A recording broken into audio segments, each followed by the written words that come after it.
वालेकुम वरहमतुल्लाहि वबरकातुहू। मुअज़्ज़ज़ सामईन, हमारे यहाँ जो सरकारी महकमे होते हैं या प्राइवेट महकमे होते हैं, उनको कुछ न कुछ फ़ंड दिए जाते हैं। फ़ंड देने के कुछ अरसा बाद, एक मख़सूस वक़्त गुज़रने के बाद उनसे इस फ़ंड का हिसाब लिया जाता है कि उन्होंने ये फ़ंड कहाँ पे ख़र्च किया। इसको हमारे यहाँ अंग्रेज़ी में ऑडिट बोल देते हैं और उर्दू में इसको मुहासबा कह देते हैं। अब ये जो ऑडिट है या मुहासबा है, इसकी दो किस्में हैं। इसकी वजाहत मैं कुरान करीम से करना चाहूँगा। वीडियो के शुरू करने से पहले अगर आपने हमारे चैनल को सब्सक्राइब नहीं किया तो पहले हमारे चैनल को सब्सक्राइब कर लें और बेल आइकान को प्रेस कर दें ताकि हमारी आने वाली हर नई वीडियो का नोटिफिकेशन आपको मिल सके।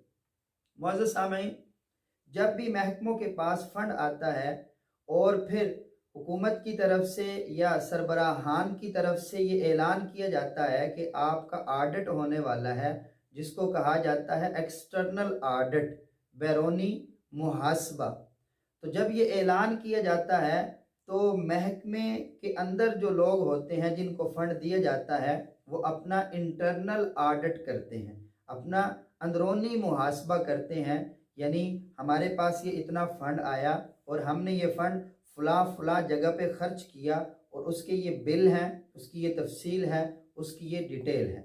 जब उनका इंटरनल ऑडिट यानी अंदरूनी मुहासबा मुकम्मल हो जाता है तो वो इस बात पर मुतमईन होते हैं कि अब हमें एक्सटर्नल ऑडिट यानी बैरूनी मुहासबे का किसी किस्म का कोई डर या कोई खौफ नहीं है।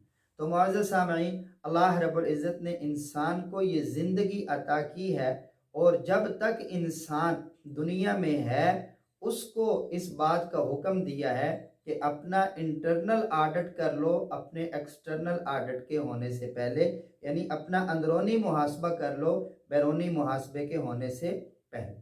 अल्लाह रब्बुल इज़्ज़त कुरान करीम फुरकान हमीद में इरशाद फरमाते हैं, या अय्युहल्लज़ीना आमन, ए ईमान वालो, इत्तकुल्लाह, अल्लाह से डरो, वल तंजुर नफ्सुम, और तुम में से हर शख्स को चाहिए कि वो देखे मा कद्दमत लिगद, कि उसने कल के लिए क्या तैयार कर रखा है।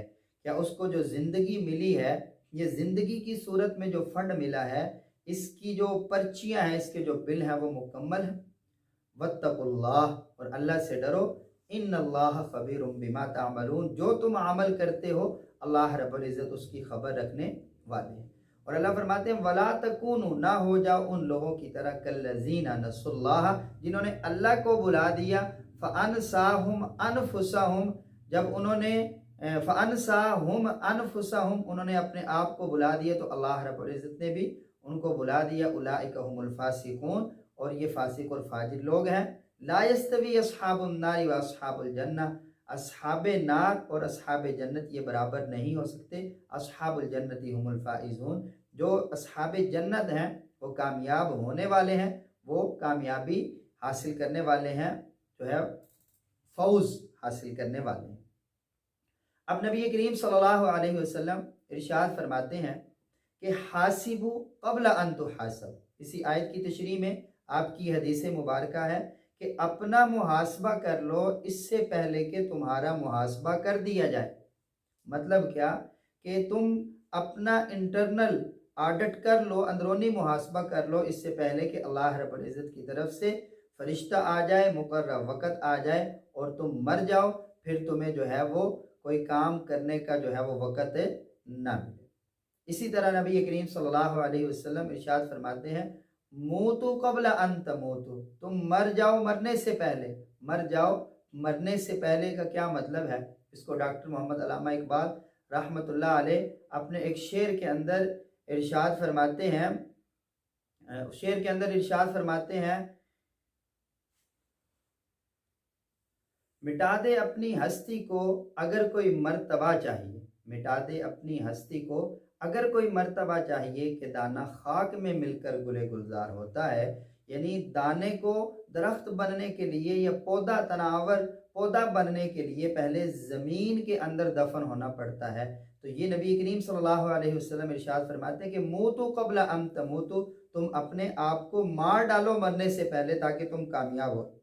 जैसे फरमाया अब दुनिया सिजनुल मुमिन व जन्नतुल काफिर, कि दुनिया जो है ये मोमिन के लिए कैद खाना है और काफिर की जन्नत है। यहाँ पे हमने अपना हर अमल जो है वो अल्लाह रब्बुल इज़्ज़त के हुक्म के मुताबिक करना है।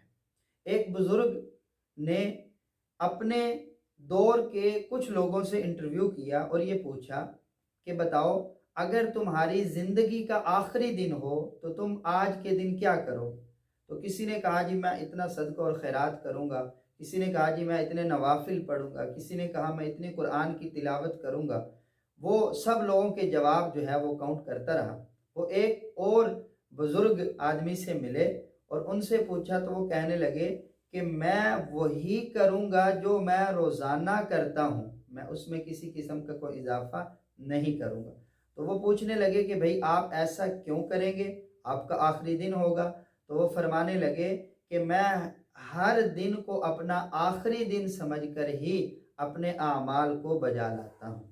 तो मुअज़्ज़िज़ सामईन, कुरान करीम की आयत और नबी करीम सल्लल्लाहु अलैहि वसल्लम के फरामीन मुबारक से ये बात साबित होती है कि मौत के आने से पहले पहले हमें जो है वो अपना मुहासबा करना चाहिए। किस चीज़ का मुहासबा?